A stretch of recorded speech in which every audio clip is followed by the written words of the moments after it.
अस्सलाम वालेकुम, मैं अब्दुल कयूम। आप देख रहे हैं एडोबी इलस्ट्रेटर कोर्स की क्लास 9। आज की क्लास काफ़ी इंटरेस्टिंग होने वाली है क्योंकि आज की क्लास के अंदर हम अपने टूल्स को यूज़ करते हुए अपने कुछ बेसिक से टूल जिसमें हमने पेन टूल भी पढ़ा था, इनको यूज़ करते हुए हम कुछ लोगोज़ को ट्रेस करेंगे। हम सीखेंगे कि किस तरीके से हम एक लोगो को सिंपली और बिल्कुल आसानी से कैसे ट्रेस कर सकते हैं और ट्रेसिंग के बाद हम उनको किस तरीके से उनके कलर्स चेंज कर सकते हैं या फिर उनको एडजस्ट कर सकते हैं। तो सिंपली फर्स्ट चीज़ ये आती है कि हम किसी लोगो को या किसी चीज़ को ट्रेस करते ही क्यों हैं। यहाँ मेरे पास एक इमेज है जो मैंने गूगल से ली है ये इमेज। अब देखें कि हमें इस इमेज को ट्रेस करने की क्यों ज़रूरत पड़ रही है, हमें क्या ज़रूरत है कि हम इसको ट्रेस करें। अगर आप इस इमेज को सिलेक्ट करें और सिलेक्ट करने के बाद आप जूम इन करके देखें तो आप जूम करने पर देखेंगे कि ये इमेज पिक्सेलेट हो रही है, यानी कि आपकी ये इमेज वेक्टर फॉर्म में नहीं है, रास्टर फॉर्म में है। अब आप इसको करना चाह रहे हैं वेक्टर फॉर्म के अंदर, यानी आप इसको कन्वर्ट करना चाह रहे हैं वेक्टर में, जिसके अंदर आप चाहते हैं कि इसके कलर्स भी चेंज कर सकें और उसके अलावा इसके साइजेस में भी डिफरेंस ला सकें। यानी इसके साइज़ को अगर आप बढ़ाना चाह रहे हो या कम करना चाह रहे हो या इसके कलर्स को चेंज करना चाह रहे हो, तो इस इमेज को हमें क्या करना होगा, इस इमेज को ट्रेस करेंगे। ट्रेस करने के बाद इसके कलर्स भी चेंज हो सकते हैं और इसके साइज़ में भी डिफरेंस लाया जा सकता है। तो ट्रेस करने के लिए पहले जो सबसे आसान मेथड है, सबसे सिंपल मेथड है, वो ये है कि आप इसके ऑटो ट्रेसिंग, यानी कि आपके पास जो एडोबी इलस्ट्रेटर के अंदर यहाँ पर मिल जाता है इमेज ट्रेस, ऑटोमेटिकली आप जैसे ही इस पर क्लिक करते हैं आपकी ये इमेज वेक्टर में कन्वर्ट हो जाती है। कैसे, आइए देखते हैं। मैंने इस इमेज को सिलेक्ट किया। सिलेक्ट करने के बाद यहाँ अगर आप इमेज ट्रेस पर एक बार क्लिक करते हैं तो आप थोड़ा सा वेट करेंगे तो ये इमेज आपकी बिल्कुल एक्यूरेटली क्या हो गई है, ट्रेस हो चुकी है। अगर मैं इसको एक्सपेंड कर दूं, यहाँ से दोबारा मैंने इस इमेज को सिलेक्ट किया, उसके बाद यहाँ पर एक्सपेंड पर क्लिक कर देंगे और उसके बाद यहाँ पर राइट क्लिक करके अनग्रुप कर देंगे। तो अगर आप इसको अनग्रुप करके देखते हैं तो यहाँ पर आप देखें कि आपकी ये इमेज बिल्कुल ट्रेस हो चुकी है, वेक्टर फॉर्म में आ चुकी है। जो कि पहले रास्टर इमेज थी, इजीली क्या हो गई, वेक्टर फॉर्म के अंदर कन्वर्ट हो गई।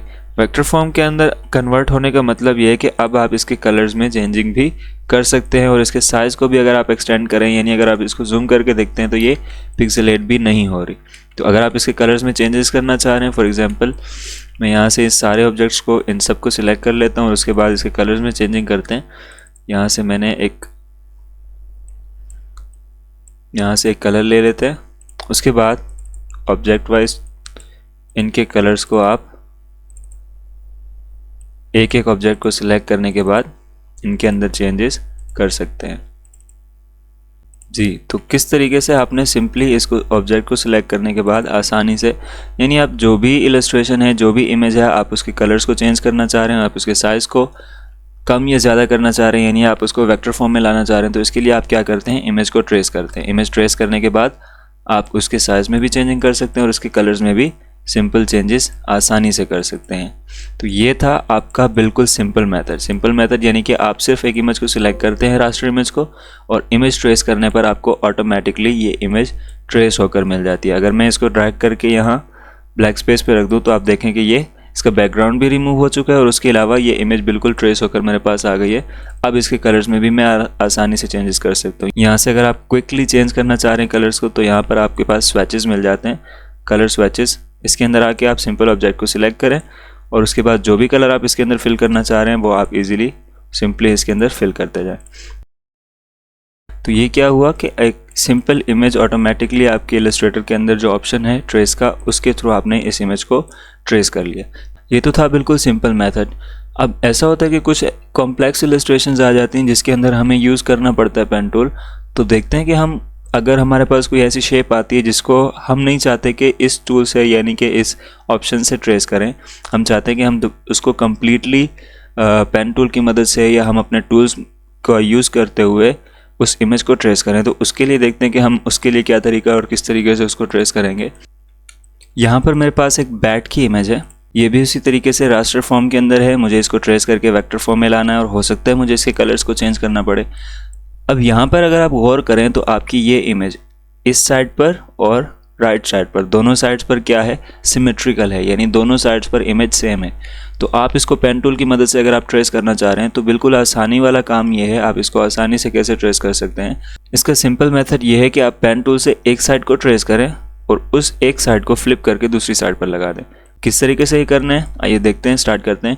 सबसे पहले आपने इस इमेज को सिलेक्ट किया। इमेज को सिलेक्ट करने के बाद इसकी ओपेसिटी को 50% कर देंगे ताकि हमारी जो हम ऊपर जो लाइंस ड्रॉ करेंगे वो हमें आसानी से शो हो। उसके बाद आप जब ट्रेस कर रहे हो सकता है आपका गलती से कर्सर इस इमेज को ड्रैग कर दे और इमेज रिप्लेस हो जाए, जिसकी वजह से आप जो ऊपर ड्रॉ कर चुके होंगे यहाँ पर इसके ऊपर लाइनिंग लगा रहे होंगे वो आगे पीछे हो जाएगी, जिसकी वजह से आपकी इलस्ट्रेशन ख़राब हो सकती है। तो इसके लिए हमें क्या करना होगा, इस ऑब्जेक्ट को एक ही जगह पर लॉक करना होगा। सबसे पहले मैंने इसकी ओपेसिटी 50% कर दी। ओपेसिटी इस ऑब्जेक्ट की ट्रांसपेरेंसी होती है, यानी अगर आप इसको डाउन कर देते तो इमेज लो कंट्रास्ट में चली जाती है।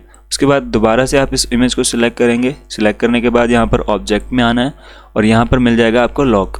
लॉक में आकर सिलेक्शन पर क्लिक कर देंगे। अगर उसका दूसरा शॉर्टकट की देखना चाहें तो यहाँ पर कीबोर्ड से Ctrl+2 प्रेस करने पर यह आपका ऑब्जेक्ट लॉक हो जाएगा।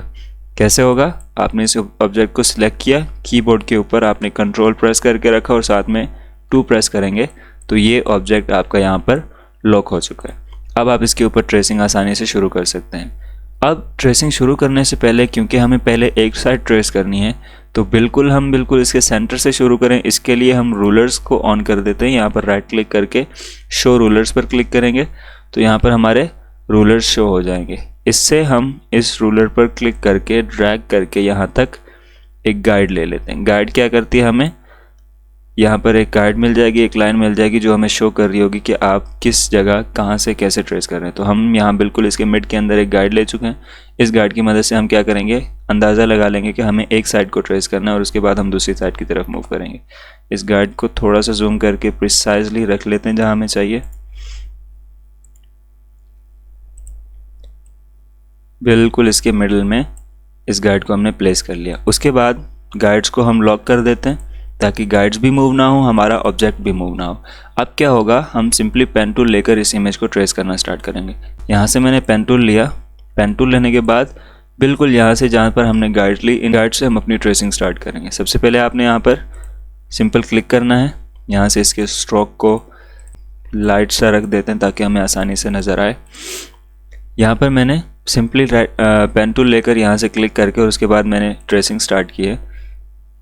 जहाँ आप ड्रैग करके रखना चाहें उसको, आपका सिंपल पेन टूल यूज़ हो रहा है। अब यहाँ से मुझे एक कर्व नहीं चाहिए तो इसके लिए क्या करना होगा, मुझे Alt की प्रेस करके इसके ऊपर क्लिक करूँगा तो मेरा हैंडल डिलीट हो जाएगा। उसके बाद में यहाँ से यहाँ तक स्ट्रेट लाइन है तो आपने सिंपल क्लिक करना है, ड्रैग नहीं करना। प्रिसाइजली जहाँ जहाँ आपको लाइन चाहिए आप क्लिक करके ड्रैग करते जाएँ और सिंपली आपको यहाँ पर लाइन मिलती जाएगी।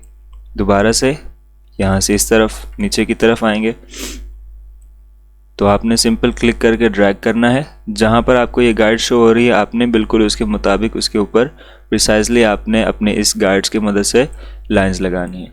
यहाँ से नेक्स्ट आपका इस पॉइंट पर आना है।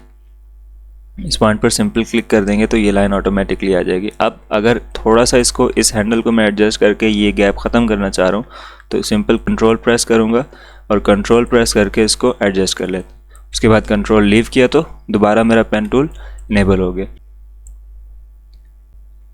अब यहाँ तक करने के बाद अगर मैं इस पॉइंट पर लेके आ रहा हूँ तो यहाँ देखें कि मुझे ये जो लाइन कर्व मिल रही है ये बिल्कुल इसके ऊपर नहीं मिल रही। तो मुझे क्या करना होगा, इस हैंडल को डिलीट करना होगा। डिलीट करने के लिए Alt की प्रेस करके रखेंगे और इसके ऊपर क्लिक करेंगे तो ये हैंडल डिलीट हो गया यहाँ से।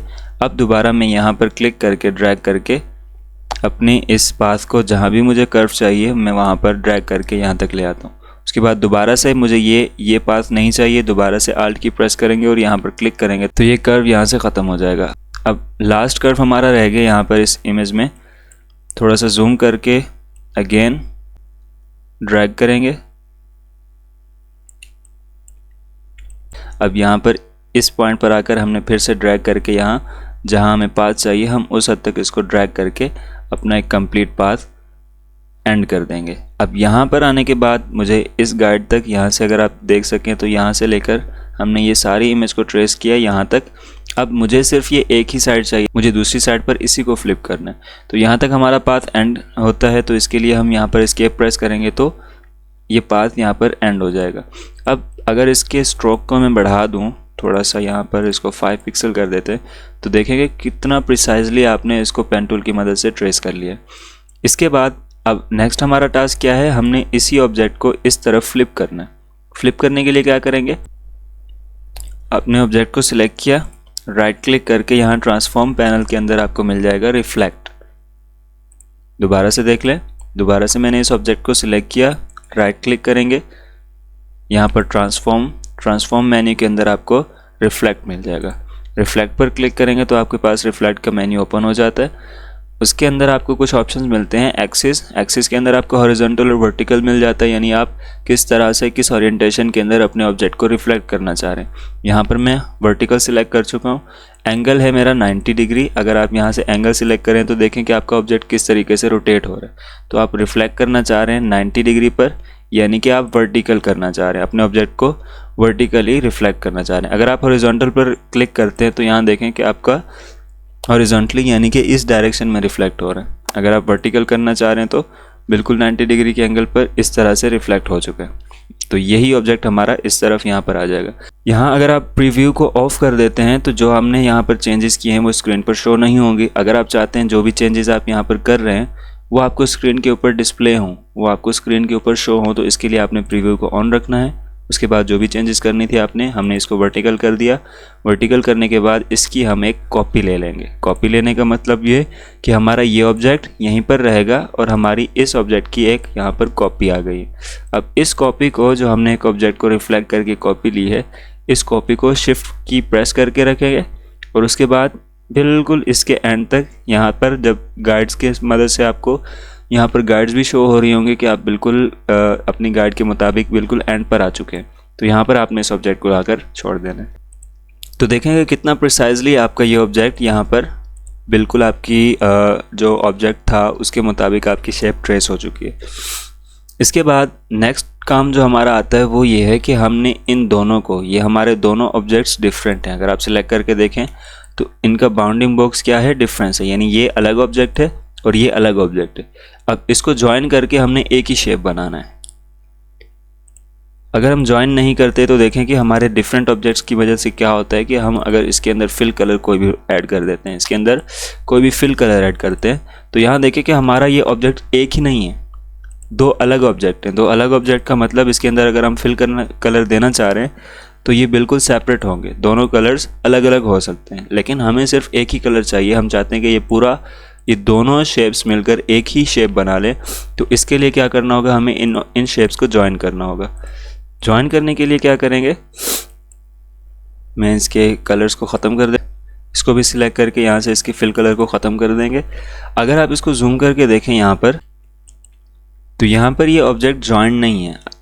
यहाँ पर हमने क्या करना है, डायरेक्ट सिलेक्शन टूल लेंगे। डायरेक्ट सिलेक्शन टूल से इन एंकर पॉइंट्स को सिलेक्ट किया, उसके बाद राइट क्लिक करके एक बार एवरेज करके एवरेज में बोथ पर क्लिक कर देंगे और दोबारा से यही सेम चीज़ राइट क्लिक करके यहाँ पर आपको मिल जाएगा ज्वाइन पर क्लिक कर देंगे तो आपका ये पाथ, अब ये पॉइंट, एंकर पॉइंट दोनों ज्वाइन होने के बाद एक ही हो गए।